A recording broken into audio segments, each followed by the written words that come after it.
नमस्कार, मैं राघवेंद्र पाल एक बार फिर से आपके साथ हूँ बढ़िया सी लाइव क्लास में, यानी कि क्लास में खड़ा हुआ हूँ। बोर्ड आपके सामने छोटा सा टॉपिक लेकर आया हूँ। छोटा है लेकिन खोटा है, यानी कि कई ऐसे टॉपिक होते हैं जो छोटे तो होते हैं पर हमें बहुत कुछ सिखा के जाते हैं और बड़े ही खोटे होते हैं। ऐसा ही एक टॉपिक जिसका नाम है एम्फेटिक, ये मैं आज आपको समझाऊंगा। अच्छे से समझ लेना, स्पोकन टाइम पे भी आपके यूज होगा और ग्रामर टाइम पे भी यूज होगा। छोटा सा वीडियो रहेगा, ज़्यादा से ज़्यादा 3, 4 या 5 मिनट का वीडियो रहेगा। देखना पूरा, तभी आपको बहुत आनंद आएगा और एक एक चीज़ समझ में आएगी। देखिए, कभी मैंने आपसे बोला, और ये है क्या, पहले ये मैं बता देता हूँ कि ये एम्फेटिक नाम का टॉपिक है। इसको एम्फेटिक बोलते हैं। छोटा है लेकिन मैंने बोला ना खोटा है, इसीलिए ध्यान से इसको समझ लें। अब कई बार मैंने आपसे बोला टेंस आते हैं, आपने बोला हाँ आते हैं सर। अच्छा बताओ, वह खाता है। तुमने कहा खाता है, तुमने दिमाग लगाया, अच्छा वह खाता है, प्रेजेंट इंडेफिनिट है, अपना दिमाग लगा लिया। ही ईट्स फूड, आपने जवाब दे दिया, बिल्कुल सही जवाब। अब मैंने बोला वह खाता तो है, बनाओ। अब तुमने कि वह खाता तो है, थोड़ा सा समझ में नहीं आया, क्या करें क्या नहीं करें। तो भैया, जब किसी सेंटेंस में तो लग जाए उस सेंटेंस को हम लोग एम्फेटिक सेंटेंस बोलते हैं। जब किसी सेंटेंस में जोर पड़े उसको एम्फेटिक सेंटेंस बोलते हैं। आपके एग्जाम में आ जाते हैं, स्पोकन टाइम में भी कई बार यूज होते हैं, तो यहाँ पे ध्यान से समझ लीजिए। मैंने साफ साफ लिख रखा है एम्फेटिक सेंटेंस, यानी कि तो वाला सेंटेंस जिसमें तो आ जाए, जोड़ दिया जाए। इसको बनाएंगे कैसे? बहुत सिंपल है। प्रेजेंट और पास्ट दो तरीके से ये बनता है। प्रेजेंट में डू या फिर डज लगा देते हैं, तो पास्ट में हमारा इकलौता डिड लगाया जाता है। कैसे बनाएंगे? देखो, मैं हिंदी और इंग्लिश दोनों आपको सिखा रहा हूं, लेकिन आपके एग्जाम में इंग्लिश टू इंग्लिश आते हैं, यानी कि मैं हिंदी से इंग्लिश भी बताऊंगा। हो सकता है आपको स्पोकन इंग्लिश का बड़ा शौक हो, आप उसको अच्छे से बोलना चाहते हो, इंग्लिश को बोलना चाहते हो, तो वो भी सिखा दूंगा। और जब आपकी 12th क्लास की बारी आएगी, कॉम्पिटिटिव एग्जाम की बारी आएगी, उसके लिए भी आपके लिए बहुत अच्छा हो जाएगा। तो देखिए, पहला क्वेश्चन आपके सामने आया। क्वेश्चन है वह खाना खाता है। हमने देखा एंड में ताहे आ गया, ताहे आ गया, हम समझ गए कौन सा टेंस है, प्रेजेंट इंडेफिनिट टेंस है भैया।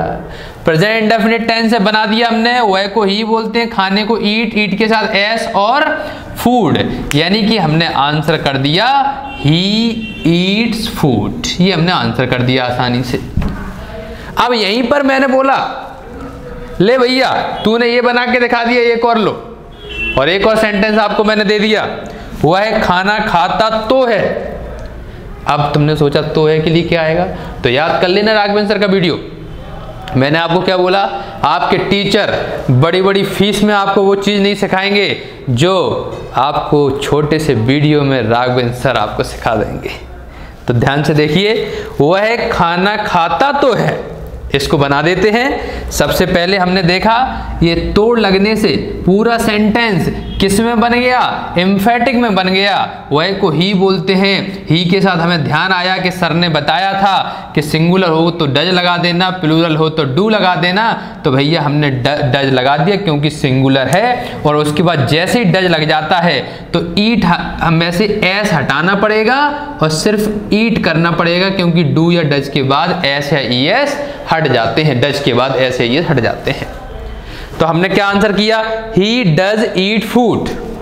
अब आपका पेपर में क्वेश्चन कैसे आएगा, पेपर में ये क्वेश्चन लिख के आएगा ही ईट्स फूड, इसका एम्फेटिक बनाओ।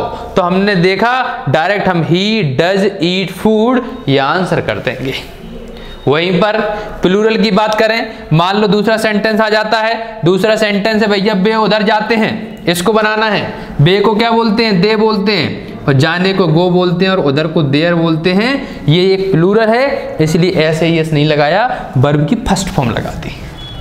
अब मैंने बोला, मैं नहीं मानूंगा, आपको और बोलूंगा। अब मैंने बोल दिया कि वे उधर जाते तो हैं, जोड़ दे दिया, जोड़ दे दिया, तो दे डू गो देयर। क्यों? क्योंकि दे जो है वो एक प्लूरल है, प्लूरल के साथ डू आता है, इसीलिए दे डू गो देयर। ऐसे बहुत सारे क्वेश्चन आपके हो सकते हैं। मैंने बोला वह पानी पीता है, ही ड्रिंक्स वाटर, वह पानी पीता तो है, ही डज ड्रिंक वाटर। तुम क्रिकेट खेलते हो, यू प्ले क्रिकेट, तुम क्रिकेट खेलते तो हो, यू डू प्ले क्रिकेट। समझ गए कि नहीं? इस तरह से हम बनाएंगे, सेंटेंस में जोड़ देंगे, डू डज लगाएंगे, एम्फेटिक बना देंगे।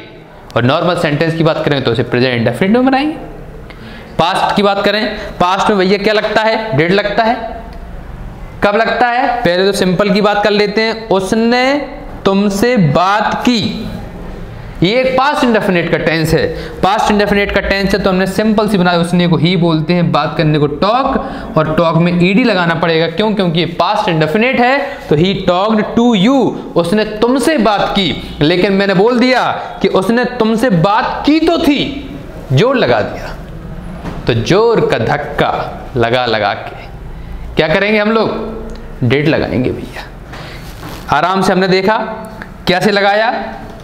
वह उसने तुमसे बात की तो थी, उसने को ही बोलते हैं, ही के साथ डिड लगा दिया, और इसमें से ईडी हटाना पड़ेगा क्योंकि डिड आ गया है, इसलिए he did talk to you.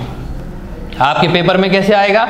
ये वाला क्वेश्चन आ जाएगा, इसमें बदलना पड़ेगा डू एज डायरेक्टेड में, तो ही उसके बाद डिड लगाया, टॉक्ड की फर्स्ट फॉर्म टॉक की, टू यू की जगह टू यू कर दिया। इस तरह से हम बना सकते हैं। मैंने बोला तुमने टेंशन ली, तो आंसर क्या हुआ? You took tension. तुमने टेंशन ली तो थी, यू डिड टेक टेंशन। उसने पानी पिया, ही ड्रैंक वाटर। उसने पानी पिया तो था, ही डिड ड्रिंक वाटर।